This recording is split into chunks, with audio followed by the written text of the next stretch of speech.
ภายหลัง9ปีต่อสู้ยุ่งยากลำบากต้านพวกลาวเมืองขึ้นฝรั่งประชาชนลาวบรรดาเผ่าและประชาชนเวียดนามได้กลับคืนมีชีวิตในสันติภาพนั่นแม่นมากผลแห่งการต่อสู้ของการพัวพันพิเศษบริสุทธิ์และหายากของสองชาติสองประเทศลาวเวียดนามความเบิกบานมวลซืนต่อชัยชนะของการปฏิวัติแต่ละประเทศล้วนแล้วแม่นมรดกอันล้ำค่าของสองชาติ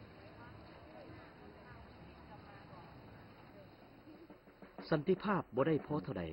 การปัวแปลงประเทศชาติหากุเริ่มต้นประชาชน2ประเทศลาวเวียดนามพัดต้องร่วมเคียงบ่าเคียงไหลกันต่อสู้ต้านสงครามอันสุดที่ดุเดือดของลัทธิลาวมันขึ้นแบบใหม่นั้นแม่นจักรพรรดิอเมริกาวันที่6เดือน1ปี1956แนวลาวอิสระได้จัดตั้งกองประชุมใหญ่ทั่วประเทศกองประชุมได้ตกลงเปลี่ยนชื่อเป็นแนวรหัสชาติซึ่งเสด็จเจ้าสุภาณวงศ์ถูกเลือกเป็นประธาน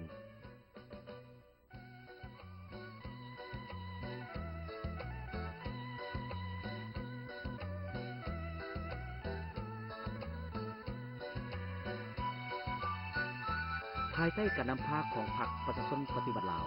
และแนวรหัสชาติกระบวนการต่อสู้ต้านอเมริกาในทั่วประเทศได้ขยายตัวอย่างเข้มแข็งแต่ปี 1954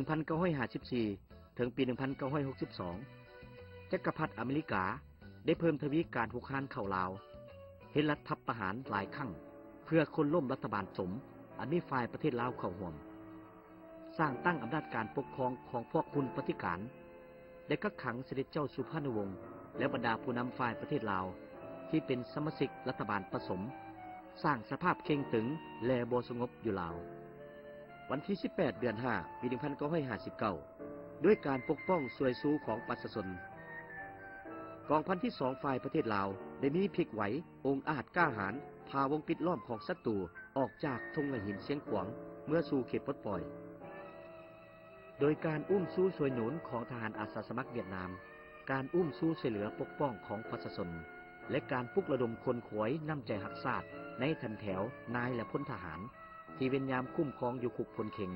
ในวันที่23เดือน5ปี 1960 เสด็จเจ้าสุภาณวงศ์พร้อมด้วยบรรดาผู้นำฝ่ายประเทศลาวได้แหกคุกพลเข็งออกไปสู่เขตที่มั่นอย่างปลอดภัยพื้นฐานของกองพันที่2ของลาวและการช่วยเหลือของเวียดนามได้จัดตั้งเป็น3กองห้อยประกอบอาวุธครบสุดมีกำลังเพียงพอเพื่อต่อสู้ตอบสนองความต้องการของสภาพใหม่เขตต่อต้านของลาวหลายแห่งได้รับการฟื้นฟูและปรับปรุงการปฏิวัติลาวได้เปลี่ยนจากการต่อสู้เปิดเผยถูกกฎหมายไปสู่การต่อสู้ด้วยอาวุธด้วยเจตจำนงเพื่อหวังจะสกัดกั้นการขยายตัวของการปฏิวัติลาวท้ายปี 1960 จักรพรรดิอเมริกาและลูกแหล่งตีนมือได้เปิดการบุกโจมตีการทหารหลายครั้งซุ่มใส่กำลังแนวราวหักษาและกำลังเป็นกลางบุกยึดเอานครหลวงเวียงจันทน์สร้างตั้งรัฐบาลใหม่ที่เชื่อถืออเมริกาบรรดาเขตปลดปล่อยในทั่วประเทศลาวพิเศษแมนอยู่ซ้ำเหนือทุ่งหินเสียงขวงถูกยนต์อเมริกาบุกโจมตีอย่างต่อเนื่องการปฏิวัติลาวอยู่ในสภาพการทดสอบที่ดุเดือด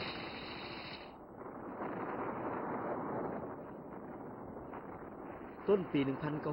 1961 ด้วยการช่วยเหลือของเวียดนาม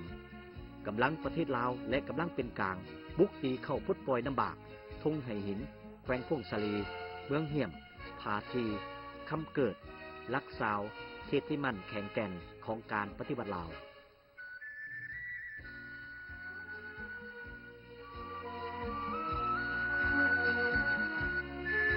ชัยชนะต่อเนื่องของการปฏิบัติลาว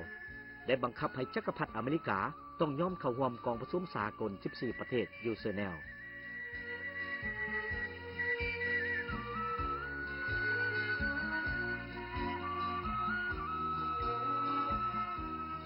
วันที่23เดือน7ปี 1962 ได้เซ็นสัญญารับรองเอาประเทศลาวเป็นกลางเซ็นสัญญาสร้างตั้งรัฐบาลผสม3ฝ่ายแห่งชาติเพื่อที่2คือกำลังหักชาติกำลังเป็นกลางและกำลังฝ่ายขัวนั้นแม่นชัยชนะสำคัญที่ยั่งยืนถึงแนวทางถูกต้องและฐานะบทบาทของการปฏิบัติลาวอยู่ในประเทศและในการพัวพันสากลได้มีสายพัวพันการทูตมาเป็นเวลาหลาย10ปีแล้ว มาถึงวันที่5เดือน9ปี1962เวียดนามได้ประกาศทำผู้รัฐบาลผสมแห่งชาติลาวและสร้างตั้งสายพันธ์การทูตขั้นเอกอัครราชทูตนั่นเป็นจุดหมายของบาทเก้าขยายตัวมีความหมายประวัติศาสตร์ระหว่าง2ประเทศลาวเวียดนาม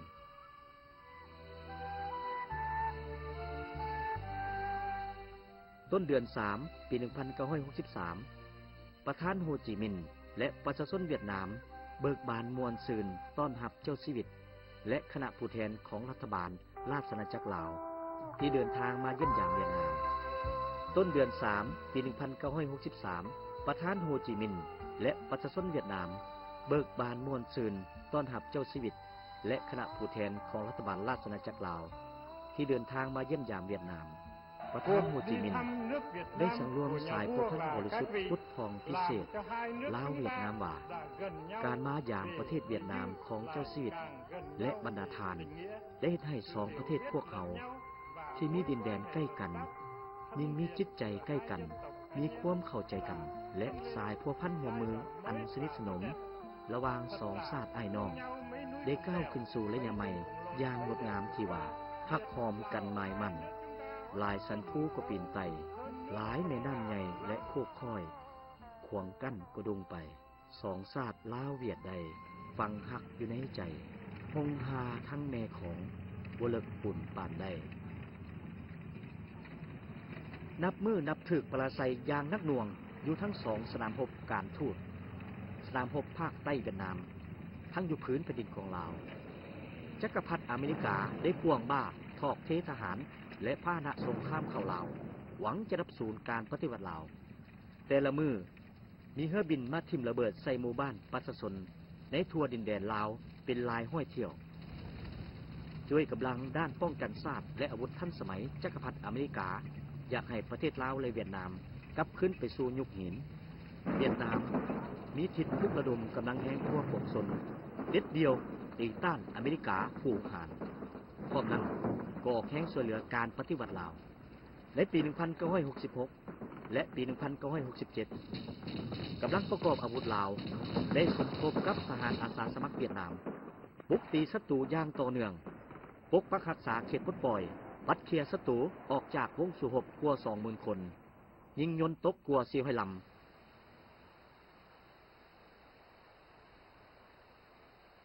ต้นปี1968สมทบกับการลุกขึ้นต่อสู้ของกองทัพประชาชนภาคใต้เวียดนามทหารร่วมสัมพันธ์ลาวเวียดนามได้เปิดบรรทบปลดปล่อยน้ำบากด้วยวิธีตีทะลุปิดล้อมหลายสั้นหลายลืบตีสกัดอย่างตั้งหน้าทหารร่วมสัมพันธ์ลาวเวียดนามได้ปัดเคลียร์ศัตรูออกจากสนามรบและจับได้1,000 กว่าคนยิงยนต์ตกหลายลำทำลายอาวุธยุทโธปกรณ์อย่างหลวงหลายไซสนะน้ำบากได้ส่องแสงถึงการประสานสมทบอย่างสนิทแน่นมีประสิทธิผลระหว่างสนามรบลาวกับสนามรบภาคใต้เวียดนามยุดันจักรพรรดิอเมริกาเข้าสู่ทาปราศัยในสนามรบของ2ประเทศ